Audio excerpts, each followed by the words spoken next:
Lalu apa yang jadi penyebab mahasiswa menolak kebijakan efisiensi anggaran, khususnya anggaran pendidikan? Selengkapnya kita tanyakan pada Iqbal Ciesa Wiguna, Ketua Badan Eksekutif Mahasiswa Universitas Indonesia. Selamat sore, Iqbal.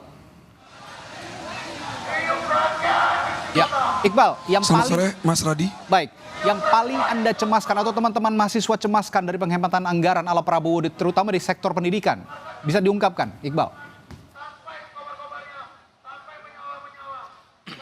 Baik, seperti yang kita lihat minggu lalu sudah beredar berita yang cukup mencemaskan teman-teman mahasiswa, yang cukup bisa mencekik teman-teman mahasiswa, yaitu terkait dengan penghematan anggaran pendidikan yang kiranya kurang tepat.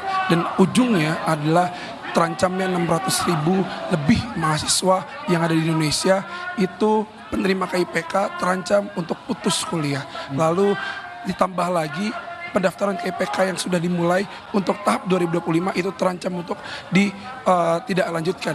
Itu hal-hal tersebut yang membuat kami mahasiswa marah, yang membuat kami sedih karena teman-teman kami terancam untuk putus kuliahnya. Oke, tapi kan Presiden ini mengklaim begitu, Iqbal, manfaatnya akan kembali ke rakyat sebenarnya, efisiensi anggaran ini. Tapi mahasiswa hari ini melancarkan protes termasuk Anda dan teman-teman.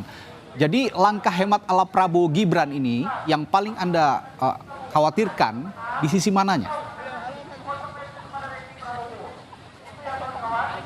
Baik, sebenarnya yang kita garis bawahi langkah hemat ala Prabowo Gibran ini tidak tepat sasaran dan justru ujung dari penghematan ini kita rasa tidak tepat. Salah satunya adalah terkait dengan program makan bergizi gratis. Hal ini kita cukup kritisi, kita perlu evaluasi total terkait dengan program makan bergizi gratis ini karena kita merasa bahwa program ini hanya adalah program yang dilaksanakan karena program yang memang menyasar orang-orang yang ada di tataran ekonomi rendah, dan hal tersebut tidak membuat orang Indonesia bisa menjadi lebih sejahtera. Kita perlu untuk resah apabila siang harinya anak-anak yang ada di Indonesia itu bisa makan gratis, tapi di malam harinya orang tua mereka dan keluarga mereka harus kelaparan karena di PHK oleh pekerjaannya. Seperti itu.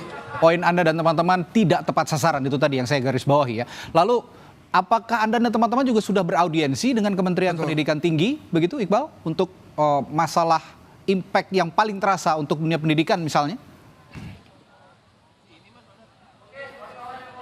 Tentunya audiensi dengan Kementerian Pendidikan Tinggi perlu untuk kita lakukan. Tapi sejauh ini terutama untuk teman-teman UI sendiri kita sudah berkoordinasi dan berkomunikasi dengan pihak rektorat dari UI, dan kalau misalnya dari pihak rektorat dari UI berkenan untuk akhirnya bisa bergabung, untuk akhirnya bisa beraudiensi dan menyampaikan dan bertukar pikiran terkait dengan hal ini. Tapi kalau misalnya untuk ke Kementerian Pendidikan Tinggi sejauh ini kita belum. Oke. Tadi ada juga dikatakan oleh Presiden Prabowo penghematannya bisa 750 triliun. Ya, Anda garis bawahi tadi tidak tepat sasaran katanya. 750 triliun itu kan jumlah yang sangat banyak sebetulnya. Gagasan dari mahasiswa, jika memang Anda tadi mengkritisi ini tidak tepat sasaran, sasarannya kemana seharusnya 750 triliun ini, Iqbal? Maaf Mas, boleh diulang tadi agak sedikit. Oke, baik, saya ulang pertanyaannya. Presiden Prabowo kan mengatakan bahwa ada penghematan 750 triliun. Tapi Anda juga mengkritik bahwa penghematan ini tidak tepat sasaran. Jadi menurut teman-teman, menurut Anda juga, yang tepat sasaran ini diarahkan kemana jumlah efisiensi 750 triliun ini, Iqbal?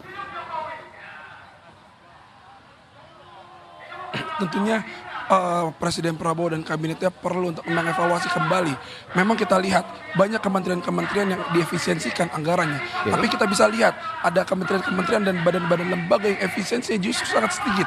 Terutama misalkan contoh Kementerian Pertahanan, lalu lembaga Polri dan TNI itu sangat amat sedikit. Kita lihat Kementerian Pendidikan, lalu Kementerian Pekerjaan Umum, yang memang dua hal tersebut berkaitan dengan kesejahteraan rakyat justru terkena dampak efisiensi yang cukup besar dibandingkan dengan apa yang tadi saya sebutkan tadi. Oke, lalu bagaimana kritik Anda juga jika hari ini Anda berunjuk rasa terhadap kualitas pelayanan publik di saat efisiensi anggaran ini diselenggarakan atau dicanangkan oleh pemerintahan Presiden Prabowo? Ya, justru dengan efisiensi anggaran yang dicanangkan oleh pemerintahan Presiden Prabowo ini, kita melihat ada beberapa pelayanan publik yang justru perlu terpotong dan akhirnya berdampak dan berimbas kepada masyarakat. Contoh, kemarin kita melihat bahwa ada perpustakaan nasional untuk jam bukanya sempat ditutup dan sempat dikat beberapa jam.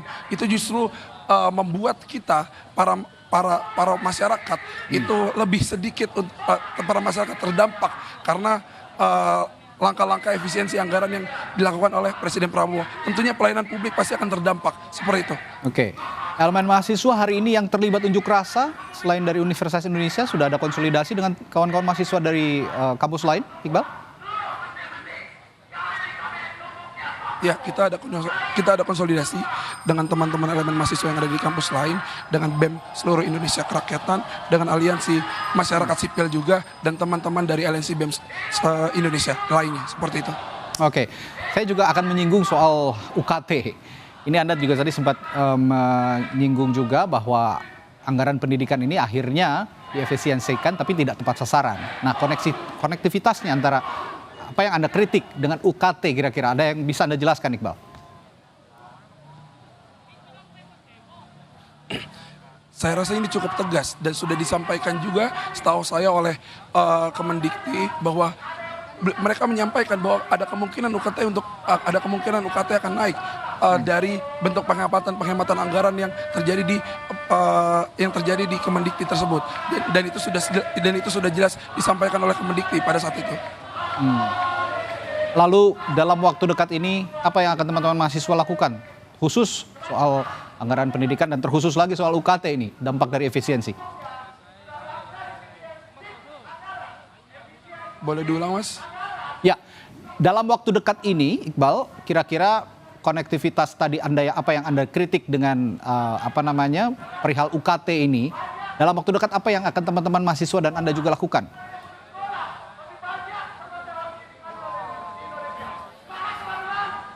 Baik, tentunya terkait dengan UKT ini terkait dengan UKT ini tentu akan kita perjuangkan. Baik itu kita bergerak turun ke jalan, aksi massa untuk menuntut kepada pemerintahan Presiden Prabowo dan terkhusus kepada Kemendikti, ataupun kita bergerak ke masing-masing dari universitas masing-masing. Seperti itu. Seperti yang tadi saya sampaikan juga, dari UI sendiri sudah bergerak dan mencoba untuk beraudiensi dengan pihak kampus sendiri. Seperti itu. Oke, Iqbal, saya ingin tegaskan kembali sebenarnya soal efisiensi ini dan perihal-perihal yang poin-poin utama yang Anda kritik dan teman-teman mahasiswa kritik hari ini melalui aksi unjuk rasa. Jika memang ada efisiensi, pos-pos mana sebenarnya yang patut menurut Anda dan teman-teman untuk diefisiensikan dan juga tidak patut untuk diefisiensikan? Sudahkah ada mapping dari Anda sendiri dan teman-teman mahasiswa sebenarnya soal efisiensi ini? Oke, terkait dengan efisiensi tentu pasti ada poin baiknya. Contohnya apa yang disampaikan terkait dengan anggaran belanja ATK atau anggaran untuk pertemuan atau anggaran untuk dinas perjalanan, tentu hal tersebut baik untuk diefisiensikan. Tapi apabila efisiensi tersebut sudah menyasar kepada pelayanan publik, pelayanan pendidikan, pelayanan kesehatan, pun kemarin kita mendengar apa yang dari paparan yang didapat bahwa pendidikan dan kesehatan itu menjadi prioritas pendukung. Justru hal tersebut yang perlu menjadi kritik dan perlu dievaluasi oleh pemerintahan Pak Prabowo sendiri. Oke, jika tuntutan mahasiswa dan teman-teman dan juga Anda hari ini tidak terpenuhi juga begitu, ada aksi lanjutan kira-kira ke depan? Tentu kita akan terus berkumpul, menghimpun semua kekuatan-kekuatan dari mahasiswa, dari elemen-elemen aliansi masyarakat sipil lainnya, untuk akhirnya tuntutan-tuntutan kita semua bisa dipenuhi, untuk akhirnya masyarakat Indonesia bisa kembali adil dan sejahtera, bisa kembali menerima keadilan dan kesejahteraan yang perlu dirasakan oleh seluruh masyarakat Indonesia. Oke, terakhir saya beri kesempatan Anda kembali, Iqbal, sebagai Ketua BEM Universitas Indonesia untuk mengutarakan tuntutan yang paling pokok kepada pemerintahan Presiden Prabowo Subianto. Silakan. Oke, terkait dengan tuntutan mahasiswa UI membawa tuntutan-tuntutan. Yang pertama adalah terkait dengan Inpres nomor 1 tahun 2025. Kita rasa Inpres ini merupakan salah satu sumber masalah dari seluruh masalah yang ada. Kita menuntut untuk Presiden Prabowo untuk mencabut Impres nomor 1 tahun 2025. Lalu yang kedua adalah terkait dengan RUU Minerba. Kita sangat menolak bahwa kampus dijadikan alat untuk bisa mengelola tambang nantinya. Lalu yang ketiga, kita tentu meminta Presiden Prabowo untuk mengevaluasi total program makan bergizi gratis yang dicanangkan oleh beliau. Seperti itu. Baik, terima kasih Ketua Badan Eksekutif Mahasiswa Universitas Indonesia, Iqbal Ciesa Wiguna, telah berbagi perspektifnya di Sapa Indonesia Malam.